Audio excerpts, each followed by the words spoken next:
Hello everyone. Florida, the 27th state in the United States and the second most vacationing state in all of America.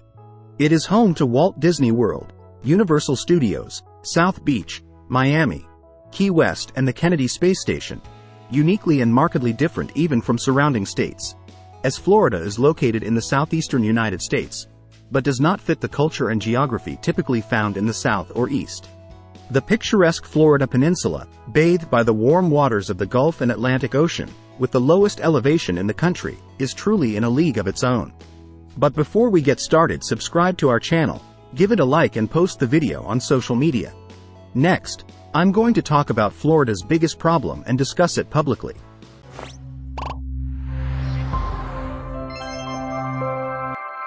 In fact, Florida, home to 22,300,000 people, is its own megacity, important to American agriculture, logistics and tourism.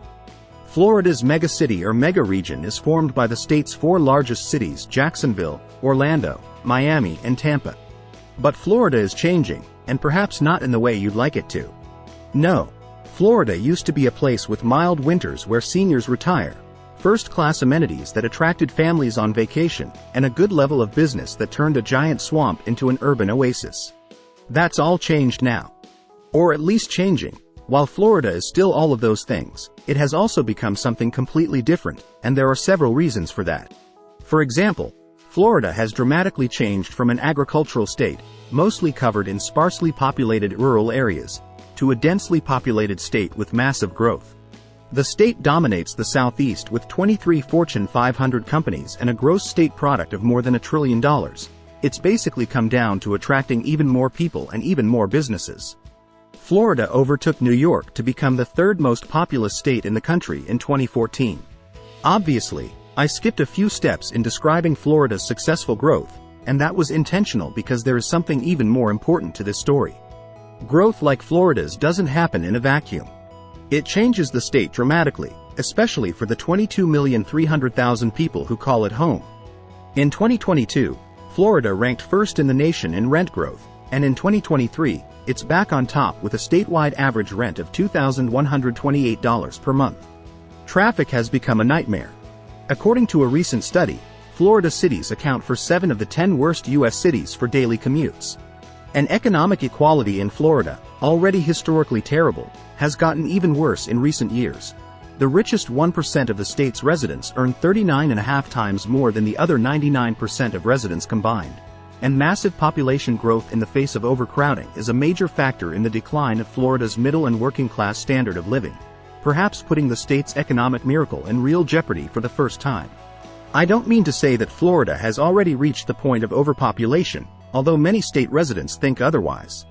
But if you look at the statistics, you'll see that the state's population is only expected to grow in the coming years, and that's a problem because any population growth isn't always a good thing. That is, the accelerated population growth in Florida is solely due to migration, not natural factors. In fact, Florida's net neutral population growth has been negative. Thus, if 1,100 people a day were not moving there, Florida's population would be declining, as Florida lost 40,216 residents last year, excluding migration. This is why Florida has changed so much in recent years. There are fewer and fewer people who used to live there, and more people from elsewhere make up its demographic base. Compounding the already complex implications associated with population growth, more people means more traffic congestion, more strain on the grid and more social costs, or, to paraphrase the late notorious Big, more people means more problems. To put it another way, if Florida is the fastest growing state, and that growth is at the expense of other places, so where are all these people coming from? After all, when enough people move from one place to another, those places start to have some commonalities. According to the National Association of Realtors, 28% of Florida's growth comes from Texas, 15% from New York, and 6% from California. This is important because a city like New York has very little in common with a city like Florida. And the millions of new residents, many from New York and California, are undoubtedly having an impact not only on Florida's mentality and traditions, but also on the socioeconomic realities of a state that has always struggled to match median income to cost of living. The state has grown by more than 35% since the 2000s, and people are moving there from places with much higher median wages and home prices as wealthy residents from more expensive states seek to take advantage of Florida's lower taxes and affordability by making cash offers on nice homes in prime neighborhoods in cities like Orlando and Tampa, while Florida's middle class lags further behind. Unchecked population growth is having a real impact on housing affordability, environmental sustainability, and access to public amenities. I don't mean to say that unprecedented growth is bad or that it doesn't have obvious benefits. Homeowners have already seen incredible increases in the value of their property. In fact, if you look at the statistics, you'll see that there have been so many new millionaires in Florida in recent years.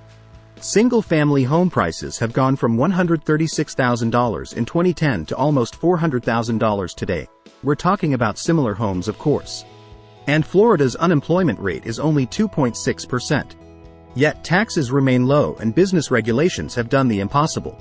They've gotten even more lenient, and development seems to have become Florida's destiny. Companies like Citadel, Belong and LeverX have moved there, and companies like Spotify, BlackRock and Goldman Sachs have opened new offices alongside successful startups in Miami and Tampa. Hundreds of miles of new light rail tracks and endless road construction. Not to mention, it seems as if every existing chain restaurant is here and new luxury shopping centers like this one are popping up all over the state. But while the ostentatious luxury of Florida's upper class seems unrivaled, the economic reality for everyone else is far worse. Florida's working class, on which the state rests, is not thriving at all. Florida ranks 45th among all 50 states in wages, and median income in 2022 is on par with less affluent states like Kentucky, Kansas and Alabama. While the institutions that ordinary Floridians depend on most, such as schools, health care, and social services, are already completely overcrowded. In many ways, then, Florida has come to epitomize the disturbing trend of too many hard-working families living in hotels with weekly paychecks while working full-time for big-name global corporations like Disney, making Florida's labor pipeline full and working-class bank accounts empty. Guys, if you liked our video but haven't subscribed to us yet, subscribe now and post the video on social media. There will be more to come in the next episodes. See you soon. Bye.